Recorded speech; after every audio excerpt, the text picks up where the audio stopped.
తెలుగు రాష్ట్రానికి కాన్ఫరెన్స్ నిమిత్తం వచ్చి ఉన్నాం. కాన్ఫరెన్స్ ముగించుకొని శనివారం నాడు తిరిగి మేము 28న షార్జా ఎయిర్పోర్ట్ కి ఆఫ్టర్నూన్ వెళ్ళినప్పుడు ఫ్లైట్స్ అన్ని క్యాన్సిల్ అని సడన్ గా చెప్పారు వార్ అని. చాలా భయపడ్డాం, చాలా టెన్షన్ పడ్డాం. మాతో పాటు 10 మంది పాస్టర్లు, మాతో పాటు అనేక మంది ఆంధ్ర ఇండియా నుంచి వచ్చిన వాళ్ళు చాలా మంది ఇబ్బంది పడుతున్నారు. ఇక్కడ ఉండడానికి భయంగా ఉంది. ఫుడ్ విషయం అయితేమి, అకౌంట్ విషయం అయితేమి, అన్ని లివింగ్ కాస్ట్ ఎక్కువ.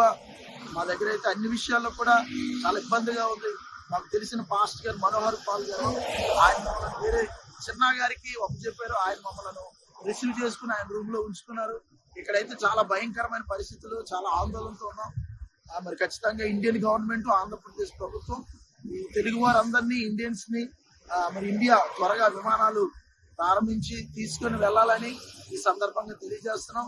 మా యందు దయించి త్వరగా ప్రయత్నాలు జరిగించి మమ్మల్ని మా గృహాలకు చేర్చాలని మా కుటుంబ సభ్యులు, మా బంధువులు ఆందోళన చెందుతున్నారు. మా గురించి పట్టించుకునే వారు ఎవరు లేరు. మరి దేవుడికి ప్రార్థన చేస్తున్నాం. కాబట్టి దేవుడు త్వరగా మరి విమానాలను ఆ యొక్క వ్యవస్థను పునరుద్ధరించాలని కూడా ప్రతిరోజు ప్రార్థన చేస్తున్నాం.